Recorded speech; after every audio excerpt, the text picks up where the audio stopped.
Olá, tudo bem com você? Aqui é a professora Ana Cláudia Machado Silva da Academia de Radiologia.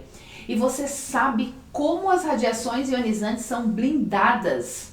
No vídeo de hoje eu quero te mostrar quais são os fatores levados em consideração para determinar a blindagem de uma sala que tem um equipamento de raio-x, por exemplo. Quais são os materiais utilizados e qual a importância da proteção radiológica na blindagem. Então vamos falar aí de qual é o profissional mais adequado para determinar o cálculo de blindagem. Então o físico médico é o profissional que detém o conhecimento para determinar a espessura de uma blindagem, de uma sala de raio-x, por exemplo, de uma sala de tomografia, de uma sala de mamografia também. É o físico médico especialista no radiodiagnóstico. Já nas especialidades medicina nuclear e radioterapia, existe também o físico médico especialista nessas áreas. Então esse é o profissional também mais adequado para determinar a blindagem do serviço de medicina nuclear e também o físico médico especialista na radioterapia para determinar a blindagem de uma sala, de um serviço de radioterapia. E lembrando que a blindagem é um ponto importantíssimo da proteção radiológica, porque é essa blindagem que vai garantir a segurança das pessoas que estão ao redor daquela sala que existe um equipamento emissor de radiação. Então, um ponto importante que a gente deve lembrar é que quando os raios-x ou mesmo a radiação gama, ela incide na matéria, ela sofre atenuação. A gente tem que lembrar que tem aí transmissão, que tem absorção e que também tem espalhamento dessa radiação quando incide no meio. É a interação da radiação com a matéria. E agora vamos ver então os pontos que interferem aí nesse cálculo, os pontos que são importantes. Então, como eu falei, a gente tem que pensar a blindagem é uma proteção aí dos indivíduos, dos trabalhadores e também dos pacientes, por exemplo, em sala de espera. Então, esse é um ponto que deve ser considerado em qualquer instalação. A geometria do feixe também deve ser considerado.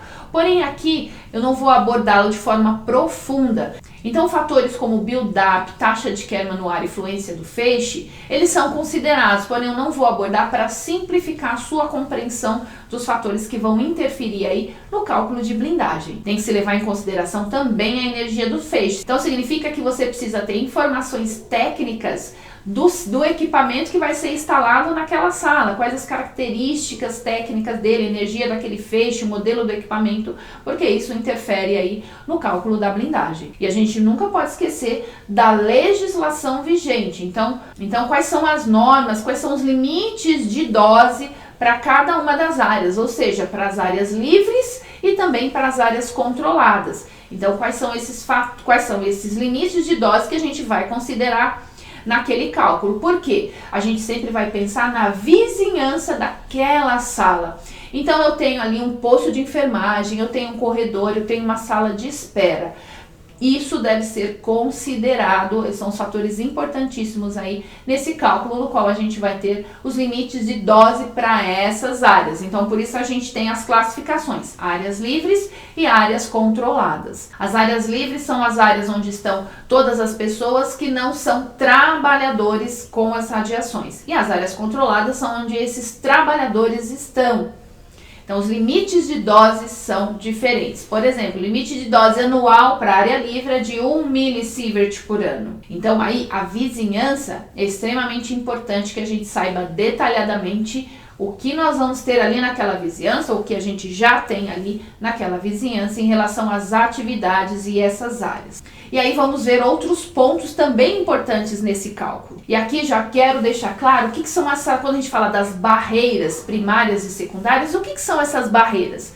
A barreira primária, por exemplo, é aquela que recebe diretamente o feixe de raio-x. Por exemplo, quando eu tenho uma estativa, então na parede onde está instalado a estativa, por exemplo, é um feixe primário, é o local onde o feixe incide diretamente. E já as barreiras secundárias são as barreiras em que recebem a radiação espalhada naquela sala. Então é importante conhecer as possibilidades de direcionamento do feixe primário para pensar e saber exatamente aonde irão as barreiras primárias, aonde irão as barreiras secundárias, porque as espessuras dessas barreiras serão diferentes. E aí entram alguns fatores, como o fator de ocupação, que é a fração de tempo que a pessoa permanece naquele local. Por exemplo, um posto de enfermagem, eu tenho pessoas ali o tempo todo trabalhando. Então a gente considera um fator de ocupação maior, no caso 1. E os locais onde as pessoas ficam parcialmente, então por isso que a gente tem a ocupação total, onde eu tenho trabalhadores o tempo todo, e uma ocupação parcial, onde as pessoas não permanecem ali muito tempo, como por exemplo um corredor onde as pessoas passam. Então a fração de ocupação ali, esse fator vai ser menor. Um banheiro, por exemplo, onde a pessoa tem uma ocupação parcial, uma sala de espera também. Então cada local desse recebe aí o seu fator de ocupação. O fator de uso está relacionado diretamente ao feixe. E aí entra um outro ponto importante, que é a carga de trabalho. Então esse é um fator extremamente que a gente tem que ter bastante atenção, porque nesta carga de trabalho será considerado o número de pacientes, será considerado as técnicas de exame, assim como as incidências. Então é importante até fazer uma projeção de quanto aquele serviço pretende atender de pacientes, porque aí a gente já garante também essa segurança a longo prazo. E aí a gente deve também entender quais serão os exames, aqueles que vão utilizar a maior técnica, e aí a gente considera no cálculo tudo isso. Então, por isso é importante conhecer o equipamento e o que vai ser feito naquele serviço. E a carga de trabalho é semanal, a gente considera aí semanalmente essa carga de trabalho.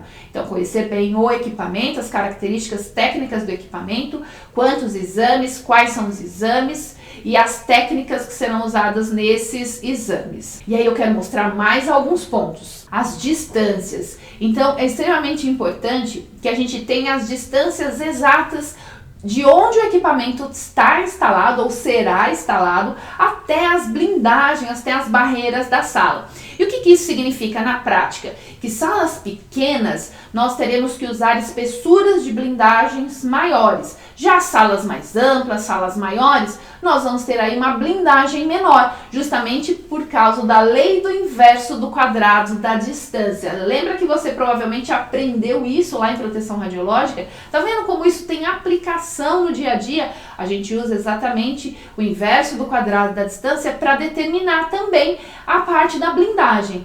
Então, quanto maior for a distância que a gente tem daquele equipamento até as blindagens, isso vai reduzir em espessura. Mas a gente sabe que nem sempre ter salas amplas é possível. Geralmente, em hospitais, a questão de espaço é bem preocupante. Então, geralmente a gente tem salas ali do tamanho adequado que o fabricante solicita de área mínima. Então, a gente leva essas distâncias em consideração. E lembrando que a blindagem vai na porta, vai no visor, em todos os locais são importantes essa atenção da blindagem. E aí, quais são os materiais mais utilizados? Então, nós temos a barita, que é um tipo de argamassa, ela é bem aglutinada e tem uma densidade aí maior. E também o chumbo. O chumbo tem alta densidade, inclusive é o material mais adequado para a blindagem das radiações, porém é um material mais caro quando comparado à barita. E aí, no cálculo, o físico pode colocar lá as duas opções, tanto o cálculo daquela blindagem utilizando o chumbo, quanto o cálculo daquela blindagem utilizando a barita. Então, as referências são importantes. Então, quais são as referências utilizadas aí no cálculo? Então, nós temos geralmente documentos internacionais, e aí eu quero deixar aqui o documento mais utilizado para o cálculo do radiodiagnóstico, das blindagens de radiodiagnóstico, que é o NCRP 147. Assim como existe um NCRP para a radioterapia, existe também documentos de referência para cálculo de blindagem em medicina nuclear, por exemplo, como o AAPM 108, que é o documento de referência para cálculo de blindagem para PET. Então percebe que todo esse trabalho envolve aí o conhecimento da física e o conhecimento técnico. E é nisso que eu quero te ajudar. A Academia de Radiologia quer ajudar você a ter cada vez mais conhecimento técnico e construção dessa boa base de conhecimento. Então, com esse conhecimento em relação às blindagens, eu espero que agora você tenha noção de como isso é importante e também como isso envolve vários fatores que você aprende ao longo do seu curso, que você vai aprendendo aí ao longo da sua carreira. Qualquer dúvida é só deixar aqui nos comentários abaixo. Então, eu sugiro que você assista também o vídeo de radiações ionizantes e seus efeitos biológicos. E eu vejo você no próximo vídeo. Tchau, tchau!